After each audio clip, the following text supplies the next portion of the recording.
Vou contar mais uma linda história a partir de agora. Só que eu quero fazer antes um pedido para você. Se inscreva no canal.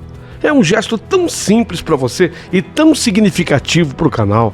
Entra no canal, se inscreva, curta, põe o teu joinha, acione o sininho. Para nós isso é muito importante. O canal ganha força e muito mais histórias a serem contadas. Por favor, se inscreva no canal. Agora, prepara o coração, porque a história de hoje é linda.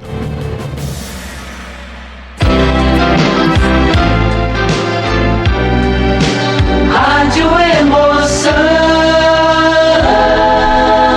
Paulinho, boa pessoa.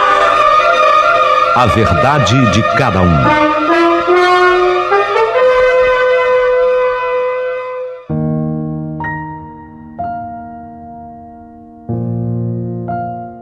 Linda, bárbara história. Olha, ela tem emoção, ela tem amor, ela tem polêmica, ela tem mistério, ela tem questionamentos importantíssimos essa história. Você vai amar. É o tipo da história que eu conto e você fala, puxa vida, essa, Paulinho, uma pessoa me prendeu. Porque quando eu recebi a carta, tô até com um envelope aqui na minha mão, quando eu recebi essa carta, eu fiquei contando as páginas aqui, falei, meu Deus, 1, 2, 3, 4, 5, 6, 7, 8, 9, 10, 11, 12, 13 páginas, 13 páginas, mas 13 páginas que eu devorei, de tão interessante que é a história. Então tá aqui na minha mão, você vai agora permitir que ela entre no seu coração, você vai amar. Agora lembra, Deus te fez perfeita pessoa, dotou você de inteligência e capacidades 1000. Você pode ser o que você quiser, Deus te deu saúde. Então seja gentil, até porque gentileza gera gentileza. E se sobrar alguma gentileza nesse coraçãozinho, clica no meu coração do Valeu Demais e manda uma ajuda aqui pro canal. Gentileza gera gentileza.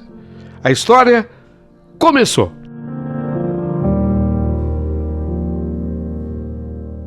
Olha, eu até aquele dia, eu não entendi ainda o motivo que me levou àquele sofrimento de ser vista como mentirosa.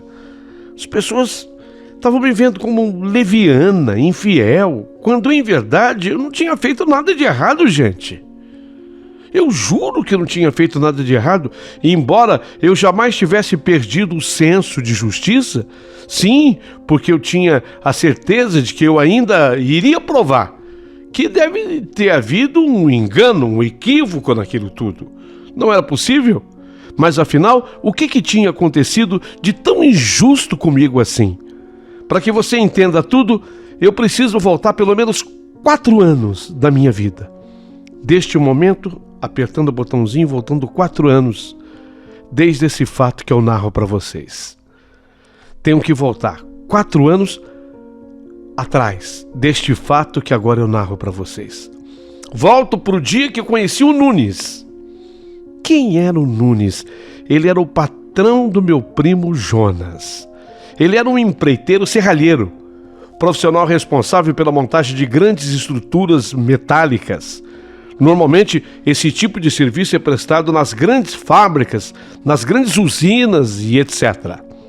Pela explicação da natureza do trabalho, deu para entender que é o tipo de serviço que exige muita viagem. Um período se presta um serviço numa empresa, depois noutro e noutra, e assim vai.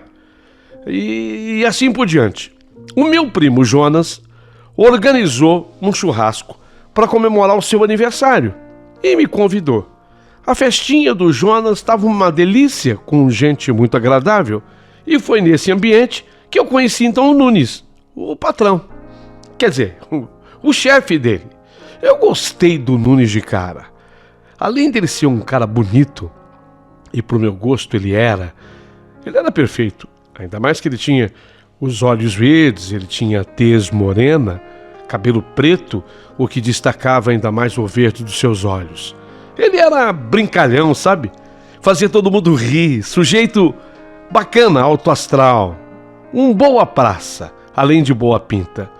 Nesse dia, apenas nos conhecemos, mas eu fiquei com a imagem dele gravada em mim e, para ser sincera, não foi só a imagem, não.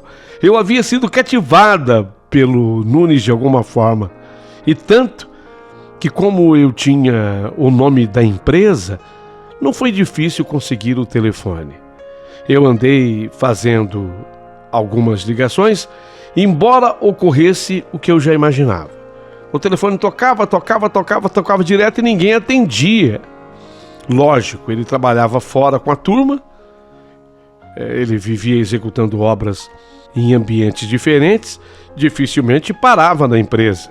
Até que num fim de semana, eu sempre arriscava um pouquinho, falava, vou ligar, vamos ver o que dá. Em pleno sábado, sabedora que meu primo havia deixado o Nunes em casa, eu resolvi ligar lá na empresa, quem sabe? E dessa vez, pimba! Bingo! Deu certo! Ele atendeu. Eu me identifiquei e rimos um pouco, porque eu critiquei que não havia sequer uma pessoa para atender ao telefonema daquela empresa. Ele respondeu, Kátia, fica tranquila, só por isso eu vou contratar alguém para ficar aqui, para atender suas chamadas. E rimos, né? Outro tanto. E finalmente aconteceu o que eu esperava que ele fizesse. Ele me convidou para sair. Era tudo o que eu queria. E nós nos divertimos muito naquela noite, o que só serviu para que eu me apegasse ainda mais ao Nunes. Só que era aquela questão, aquele problema. Ele viajava muito. Ele mantinha serviço de serralheria numas 3 usinas ao mesmo tempo. Então ele não parava nem num canto e nem no outro. Ele sumia. Tanto que ele passou mais de um mês, deu um pouquinho mais de um mês, para que houvesse de novo um segundo encontro. E eu logo percebi que se eu quisesse manter alguma coisa com o Nunes, e eu queria, meu Deus, como eu queria, teria que ser paciente. Ele não seria aquele tipo de namorado com quem eu poderia me encontrar uma vez por semana.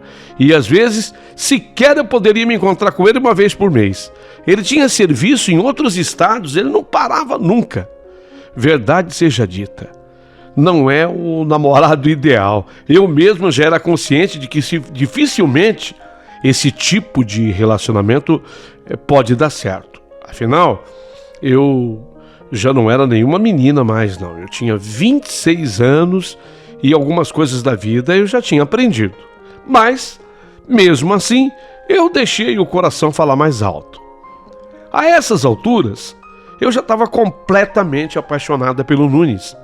E eu resolvi manter o namoro com ele, apesar dos pesares, mesmo com aquele distanciamento forçado.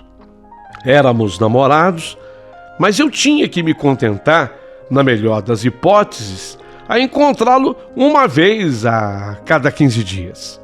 Mas cabe aqui uma pergunta. Quem é que manda no tal do coração? Ninguém manda, né? Era assim o nosso namoro. E foi assim que eu nem vi, mas um ano se passou. Foi quando entendi, porque agora eu queria tomar suco de limão puro, porque eu queria suco de limão, pimenta, dedo de moça, eu achava a coisa mais linda, eu odiava pimenta, mas passei a amar. Uai, o que estava acontecendo comigo? Eu estava grávida. Eu estava grávida. E mesmo eu tendo 27 anos, eu fiquei muito preocupado. Afinal, embora namorasse o Nunes há um ano, eu sinceramente ainda não conhecia aquele homem direito. Sim, a gente se viu muito pouco. Passávamos pouquíssimo tempo juntos. Tudo bem que era maravilhoso o tempo que passávamos juntos, mas era pouco tempo. Mas não havia outro jeito. Eu tinha que comunicá-lo sobre a gravidez. E foi aí que eu tive a primeira grande decepção com ele. Nunes se mostrou mais preocupado com a gravidez do que feliz. Puxa, Kátia, não diga isso. Meu Deus, não era bem o que eu queria para esse momento, Kátia. Eu achava que você tomasse pílulas. Eu achava que você evitava. Não era uma boa atitude. Eu senti que ele me via como a única responsável pela gravidez. Até porque eu tomava pílula sim. Mas o meu médico pediu que eu desse um tempo. É que repentinamente eu comecei a ter pressão alta, o que não é normal para minha idade, e o doutor creditou a alta da pressão ao uso de pílulas. Parei e não comuniquei o Nunes. Mas, sinceramente, eu não tinha nenhuma intenção ruim com isso. É que nós nos víamos tão pouco que eu achei que o risco era mínimo. E eu tinha até a intenção de pedir ao Nunes que ele usasse a camisinha, mas acabei também surpreendida, caramba. A atitude do Nunes, de certa forma, abalou sim o nosso relacionamento. Passamos a nos ver menos ainda. Eu praticamente levei sozinha aquela gestação. E mesmo quando eu descobri que eu teria uma menina, ele, o Nunes, não se mostrou mais animado. Para complicar, a minha pressão arterial voltou a subir durante a gestação. E eu passei a ter um parto de risco. Se a minha pressão continuasse a subir, haveria risco tanto para mim quanto para a nenê. E foi assim que 2 semanas antes de se completar o ciclo da gravidez, num ponto de ônibus, no centro da cidade, eu passei mal. Gente, mas eu passei tão mal, tudo escureceu e eu caí. Quando recobrei a consciência, eu me lembro de estar num centro cirúrgico e me lembro do chorinho. Isso, põe aí pra mim, Jesus, o chorinho do nenê. Aquele chorinho de bebê recém-nascido. Me lembro de estar acordando assim no centro cirúrgico, acordando e ouvindo o chorinho de um bebê recém-nascido. Eu não estava com boa visão. Não, eu não estava. Eu estava enxergando tudo meio embaçado, gozado. É que eu tive 2 problemas durante a gravidez. A pressão alta e um diabetes ligado à gravidez. Você sabia que tem isso, né? Tem grávida que não é diabética, eu não era. Mas eu tive um diabetes ligado à gravidez. Então tudo isso afetava a minha visão. Quando a minha nenê nasceu, eu estava enxergando tudo muito embaçado, eu tinha uma visão difícil. Quando me cumprimentaram e me mostraram a menina, minha filha, eu me lembro que a enfermeira a colocou sobre o meu peito, eu acariciei o cabelinho dela e eu percebi uma coisa. Isso é uma coisa muito marcante. Anotem aí, a minha filha tinha nascido com bastante cabelo. Sabe, eu acariciei assim a cabecinha dela. Eu não estava enxergando direito não, estava com a visão embaçada. Mas eu senti bastante cabelo nas minhas mãos. Em seguida, a enfermeira falou: mãe, ó, tudo correu bem. Fica tranquila, fica sossegada, se acalme. Foi um parto de emergência, sim, mas muito bem sucedido. Sua filha é perfeitinha, perfeitinha. Assim como nós estamos monitorando também os seus batimentos cardíacos, a sua pressão. E agora com a senhora também, viu, mãe? Tá tudo bem. Inclusive, a sua pressão, ó, já tá nos trinques. A enfermeira me falou, me animando. Foi muito bom ouvir aquilo da enfermeira. Foi quando eu perguntei para a enfermeira se o Dr. Luiz, o meu médico, ele era o meu médico, o Dr. Luiz, se havia sido ele que tinha feito o parto. E ela disse que não. Não foi o Dr. Luiz, havia sido um outro médico. Para resumir, aconteceu o seguinte: quando eu passei mal no ponto de ônibus, eu fui socorrida. Lá no ponto de ônibus me socorreram e eu fui levada para um hospital público, o mais próximo que havia do ponto de ônibus. quando, em verdade, eu já tinha tudo preparado. Eu tinha maternidade particular, médico com o qual eu havia feito pré-natais. Então eu acabei tendo a minha filha em outro lugar. Aliás, no maior hospital da minha cidade.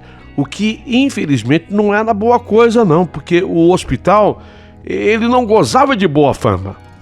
Mas graças a Deus, a minha filha havia nascido sã e salva. Tudo havia corrido bem. Em seguida da conversa com a enfermeira, mais sedativos em mim, e eu acabei dormindo. E só horas depois, eu estava oferecendo a primeira mamada para minha filha. Muita gente foi nos visitar, menos o pai. Menos o Nunes. Ele realizava um trabalho no estado do Mato Grosso. Ele estava envolvido lá numa usina no Mato Grosso. Ainda assim, compreendi. Era muito distante, ele estava lá no Mato Grosso, mas familiares dele, do Nunes, vieram nos visitar. 10 dias depois, olha só 10 dias depois, foi a vez dele, Nunes. Ele pegou a Tamires no colo, a nossa filha, e ele teve, assim, uma média empolgação. Uma empolgação, vamos chamar de média. Mas notei que ele olhava bastante para a menina que não herdara os seus lindos olhos verdes. Ele tinha os olhos, o Nunes, ele tinha os olhos mais lindos do mundo, verdes, verdinhos. Não, a menina não. Ela não tinha os olhos verdes. Esporadicamente agora, a partir daí, ele vinha ver a menina.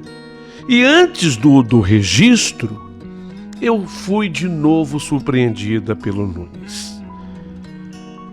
O Nunes disse que iria registrar a menina em seu nome, sim. Mas antes, ele queria fazer um exame de DNA. Nossa, gente, isso foi um choque para mim. Mais um golpe para mim. Um golpe. Fiquei extremamente triste. Afinal, ele exigir um exame de DNA para poder registrar a filha no nome dele, isso era muito triste, era um sinal de uma grande desconfiança dele em relação à minha pessoa. E de tão magoado, eu quase desisti, eu não queria mais que ele assumisse a paternidade. Eu não queria. Tá bom, então eu fico com a filha só em meu nome, a filha é só minha, acabou. Sabe, eu perdi a cabeça. Mas a minha família falou seriamente comigo. Eu não poderia deixar para lá. Ele era o pai. Ele era um homem muito bem sucedido. Ganhava muito bem ele. Ele tinha as responsabilidades dele para com a filha. Ainda que eu não quisesse, a minha família me fez entender que eu não poderia agir assim com a menina, com a minha filha, um inocente que não veio ao mundo sozinha. E foi por esta razão que, convencida, eu resolvi aceitar o pedido do Nunes. Tá bom. Tá, já que você quer que faça o exame de DNA, será feito. O exame de DNA dele e da Tamires. Tá bom. Tá legal, tá bom. Eu aceito. E quando saiu o resultado, uma bomba explodiu. Deu negativo. O exame de DNA dizia que Nunes não era o pai da Tamires. Meu Deus, eu senti o chão se abrir sob meus pés. Não podia ser. Aquele exame só poderia estar errado. Durante aquele período, apesar da distância do Nunes, eu jamais tive qualquer outro homem. Por característica da minha personalidade, eu sempre fui uma pessoa extremamente fiel. O que eu não quero para mim, eu não desejo para os outros. Na minha vida eu jamais traí quem quer que seja. E não trairia o meu namorado. Aliás, não era só meu namorado, era o homem que eu amava. Não. Aquilo explodiu feito uma bomba. O chão se abria sob meus pés. Mas e agora? Eu era obrigada a passar por essa humilhação. E fiquei mal vista por gente da minha própria família. Imagine pela família do Nunes, então. As pessoas vinham me falar que a família do Nunes, o pessoal da família dele comentava que a menina não tinha nada a ver com o Nunes. Não tinha nenhum traço dele, nada. Tava na cara que a menina não era filha dele, tinha nada dele. Falei com o pessoal do laboratório. Ameacei o pessoal do laboratório de processá-los. Com medo e por conta própria, o laboratório repetiu o exame. Porque eu assustei. Eu os assustei. Não traí o meu namorado, que palhaçada é essa? Fiz o exame e deu negativo. Não, alguma coisa está errada. O laboratório repetiu o exame e o resultado foi o mesmo. Negativo.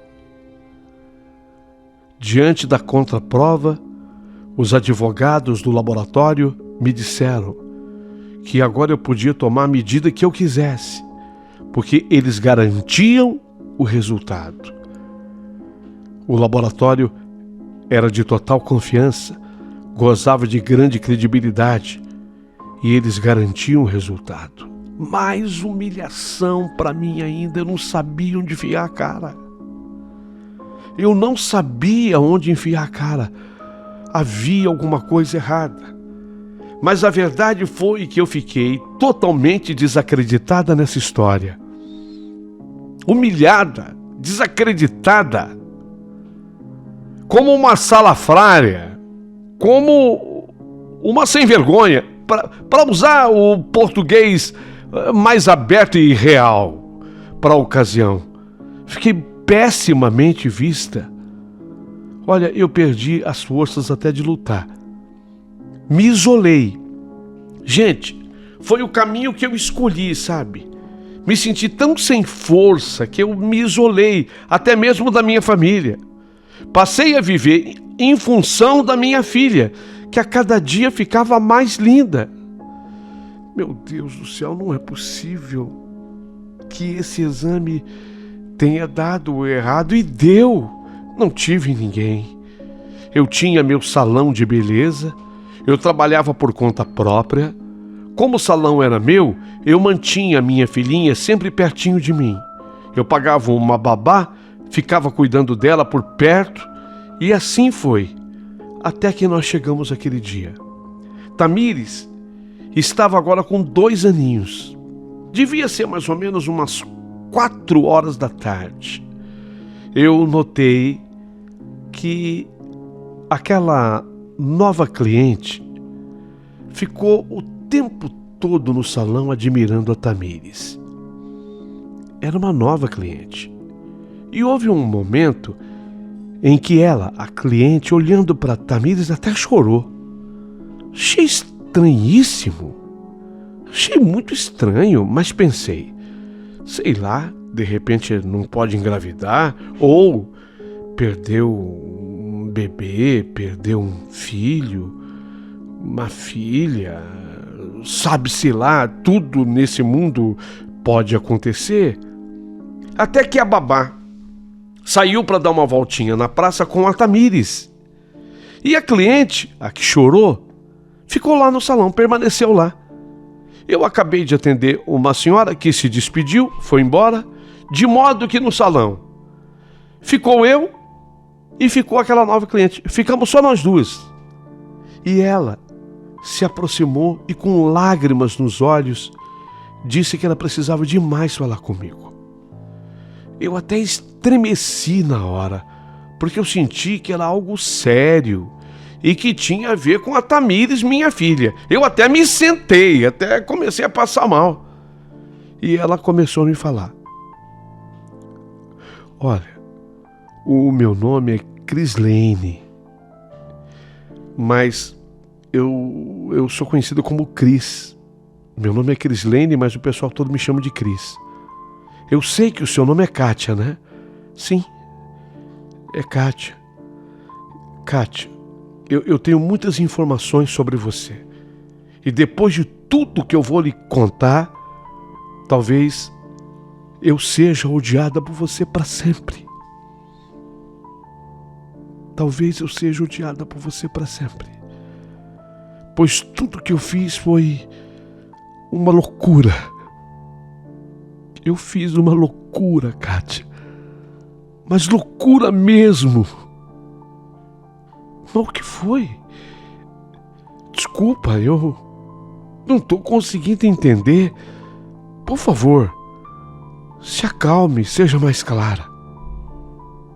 Kátia, foi em nome do amor que eu cometi esse erro, que hoje eu sei que foi uma coisa doentia. Não era amor, era uma coisa doentia. Mas eu fiz.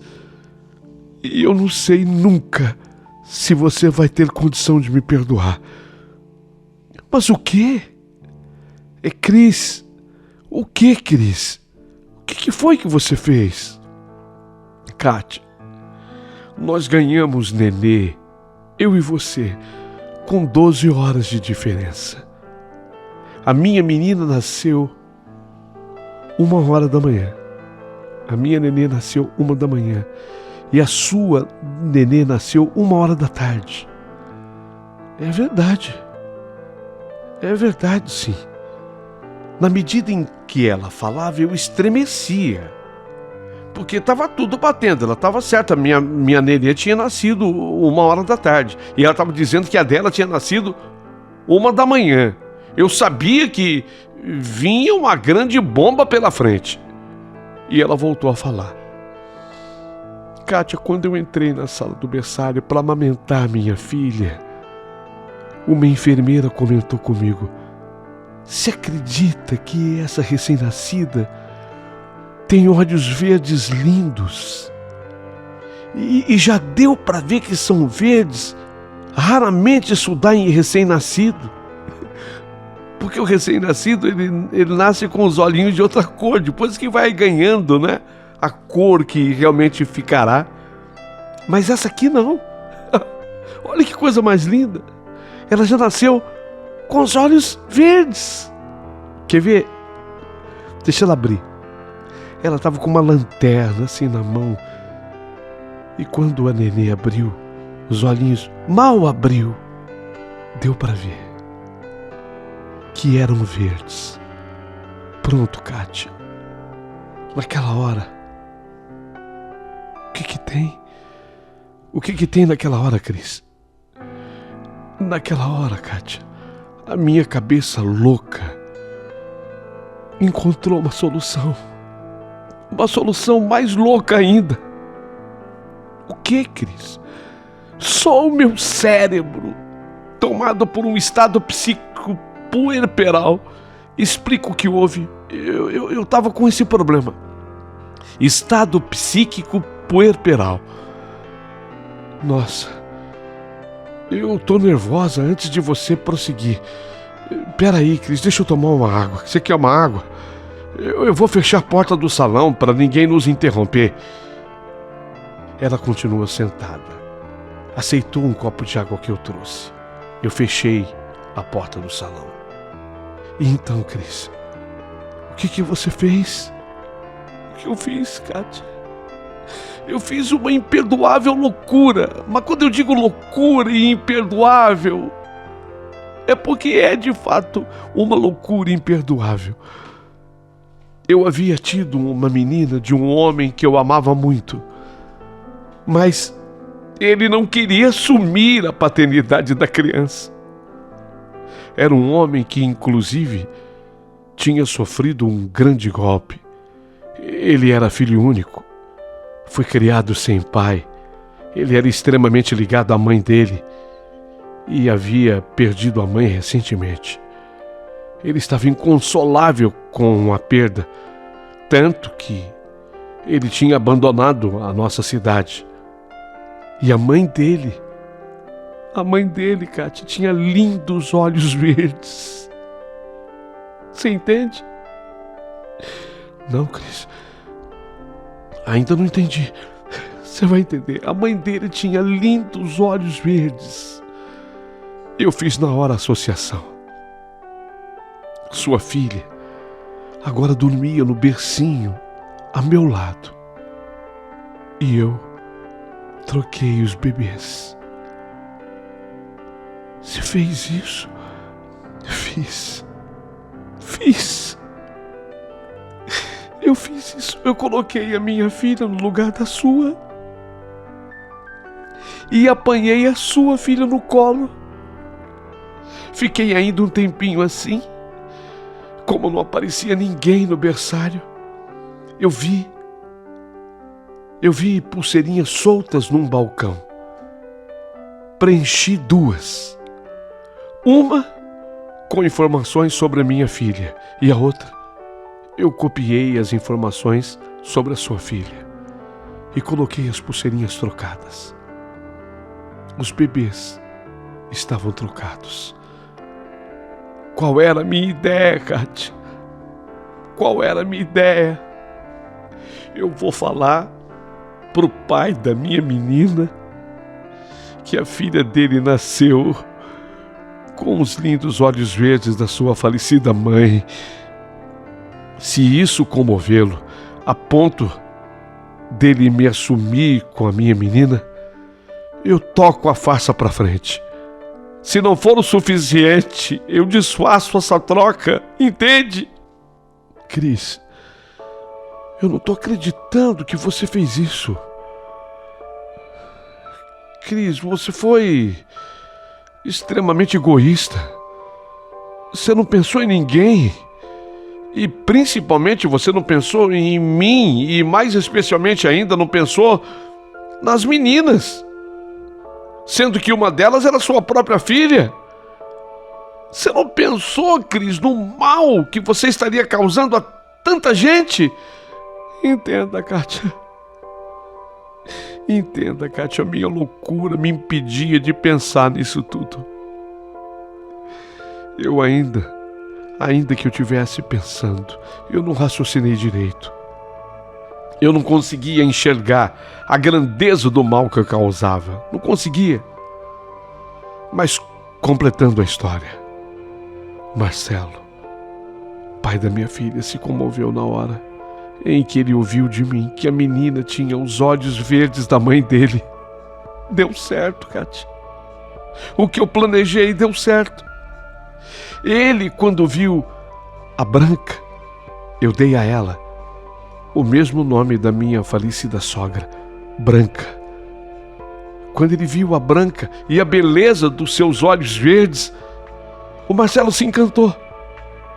Ele não queria mais se separar da menina, entende? Ele não queria mais se separar da menina, e não se separar da menina significava não se separar de mim. Fomos viver juntos, eu e ele. Fomos viver juntos. O tempo correu. O tempo passou.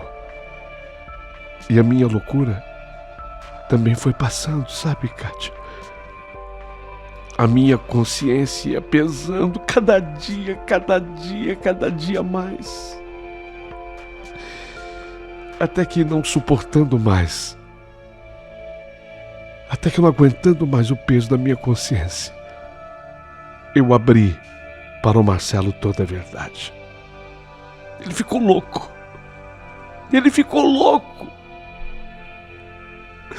Ele disse que eu não poderia ter feito isso nunca.